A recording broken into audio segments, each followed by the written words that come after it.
La Russie teste son nouveau chasseur secret de 6e génération. L'aviation tactique est considérée comme l'un des domaines clés de l'armée de l'air russe. Elle comprend des dizaines de chasseurs, d'avions d'attaque et de bombardiers en service depuis le siècle dernier. Cependant, la course permanente avec l'Amérique pour la suprématie dans le ciel et l'apparition des avions de 5e génération de cette dernière ont fait réfléchir la Russie à la création d'un avion capable de résister à son rival, le F-35. Ainsi, le monde a récemment découvert le Su-57, dont les développeurs promettent le succès, non seulement dans le pays, mais aussi à l'étranger. Aujourd'hui, nous allons donc parler de l'avenir du chasseur russe, des difficultés rencontrées par ses concepteurs, ainsi que du rythme de développement du projet. Voici Military News, et on décolle maintenant. Le Su-57, nom de code T-50 et surnommé Felon par l'OTAN, a été conçu comme un avion multirôle lourd capable de remplacer le Su-27. Les exigences relatives à l'avion du futur, ainsi que les premiers développements, sont apparus dans les années 90 du siècle dernier. Deux bureaux d'études soviétiques, Sukhoi et Mikoyan, ont travaillé sur des projets tels que le Berkut Su-47 et le MiG-144. Tous deux n'ont toutefois jamais été achevés, principalement en raison du manque de financement et de la situation plutôt tendue dans le pays.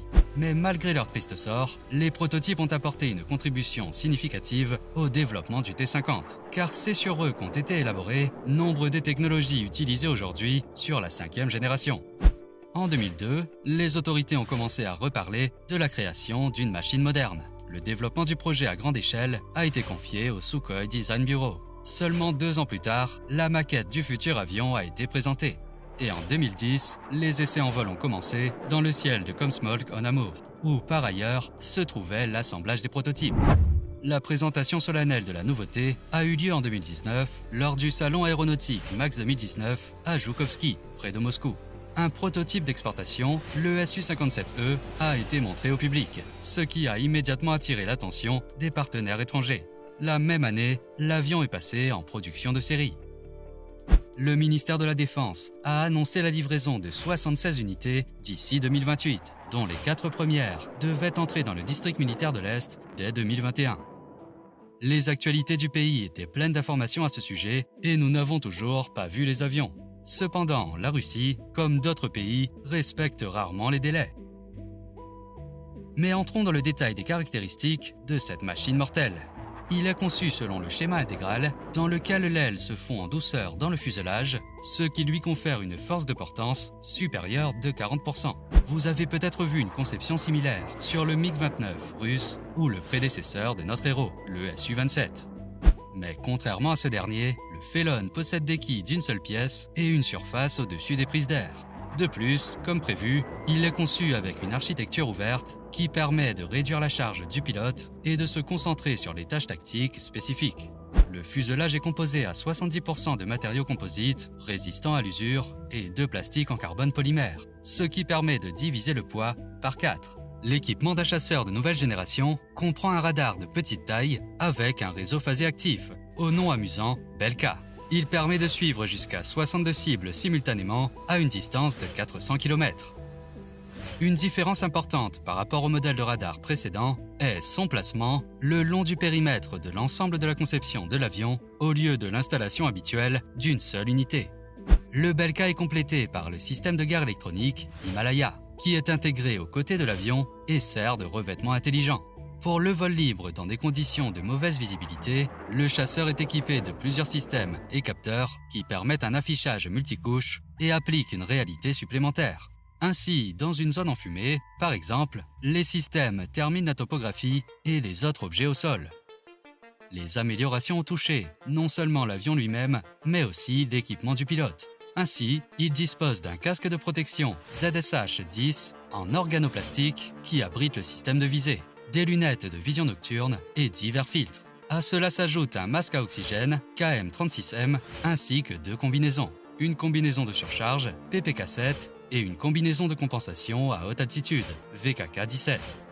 Une autre nouveauté est le siège catapulte K36D5 qui permet au pilote de s'échapper de la cabine en cas d'urgence à une altitude allant jusqu'à 25 km et à une vitesse de 1300 km/h. L'un des aspects les plus difficiles de la création de l'avion était le moteur. En tant que modèle de nouvelle génération, il nécessitait un système de propulsion plus puissant, ce dont la Russie ne disposait tout simplement pas au début des années 2000. C'est pourquoi les premiers modèles étaient équipés de moteurs bitter budget de premier étage appelés Izdeli 117, AL-41F1. On peut les voir sur d'autres avions russes comme les Su-35 ou les Su-30 CM. Au cours de l'hiver 2017, le développement tant attendu, appelé Izdeli 30, est apparu. Un tel moteur disposait d'un système d'allumage sans oxygène installé sur des tuyères modernisées, grâce auquel le carburant était allumé immédiatement après son entrée dans la chambre de combustion. En outre, le moteur du deuxième étage possédait une nouvelle tuyère avec une fonction de contrôle du vecteur de poussée. Et le système de contrôle électronique numérique du Product 30 simplifie grandement le travail du pilote et facilite le processus de réglage du moteur. La durée de vie d'un tel moteur est de 40 ans. Certes, il ne s'agit pour l'instant que d'un prototype, mais d'ici 2025, il est prévu d'équiper toute la série. Selon les déclarations des concepteurs, le Phelon est capable de vitesses allant jusqu'à des vitesses supersoniques de Mach 2,4, auxquelles j'ai du mal à croire. On rappellera que son prédécesseur ne dépasse pas Mach 2 et le célèbre analogue américain F-35 a une vitesse de Mach 1,6. Quant à la portée, en fonction du mode de vitesse, le Su-57 sera en mesure de voler jusqu'à 2 à 4 000 km. L'avion est capable de transporter un peu plus de 10 tonnes de missiles qui sont conservés à l'intérieur du fuselage pour rester furtifs. Parmi les missiles les plus dangereux, il faut citer les missiles RR K-77M. Ils peuvent franchir jusqu'à 190 km et le radar à phare améliore considérablement leur précision, ce qui constitue un net avantage par rapport à l'équivalent américain de l'AIM-260 Joint Advanced Tactical Missile, JATM. Le missile R-73, l'un des meilleurs pour le combat rapproché, ne peut faire moins de dégâts à l'ennemi. Avec son autodirecteur infrarouge, il peut atteindre des cibles de 300 mètres à 40 km à 2500 km/h. De plus, sa capacité à résister à 40 GPA contre 12 GPA pour les chasseurs ne laisse aucune chance à l'ennemi de s'esquiver. L'avion ne se limite pas à l'armement intrafuselage et possède 6 points de suspension externe. Sur ceux-ci sont fixés des missiles K-37 d'une portée de 300 km, un radar KH-58 d'une portée de 245 km, ainsi qu'un X-38ME conçu pour 40 km. Les missiles peuvent être remplacés par différents types de bombes tels que le Grom 2, CAB 500S, CAB 250LG. Et bien sûr, le Su-57 ne peut pas se passer du canon. Celui qui est installé ici est extrêmement populaire, GSH 301. Le canon de 30 mm est capable de tirer jusqu'à 1500 coups par minute. Mais le véritable atout de la 5e génération est la capacité du chasseur à travailler de concert avec le bombardier sans pilote, Hunter. Les médias russes affirment même que le Su-57 sera capable de contrôler non pas un seul, mais un groupe entier de drones. Toutefois, un système aussi complexe nécessitera la participation d'un copilote pour lequel il n'y a pas encore de place dans le cockpit. Il est difficile de dire quelle sera l'ampleur de la demande pour le nouvel avion russe. La Turquie, l'Algérie et le Pérou figurent parmi les acheteurs potentiels. Auparavant, un autre pays figurait sur la liste, l'Inde. Elle prévoyait d'obtenir plusieurs jets dans le cadre d'un développement conjoint. Mais elle s'est retirée du projet par la suite car elle a commencé à douter des performances de l'avion, en particulier du calendrier de livraison des moteurs modernes. En outre, le pays souhaitait acheter un modèle biplace, ce que les concepteurs russes ont initialement rejeté. De manière générale, malgré les vives critiques des experts occidentaux, le Su-57 présente encore plusieurs avantages, parmi lesquels, par exemple, le prix. Un exemplaire est estimé à 30 millions de dollars, soit plusieurs fois moins que le coût du modèle américain.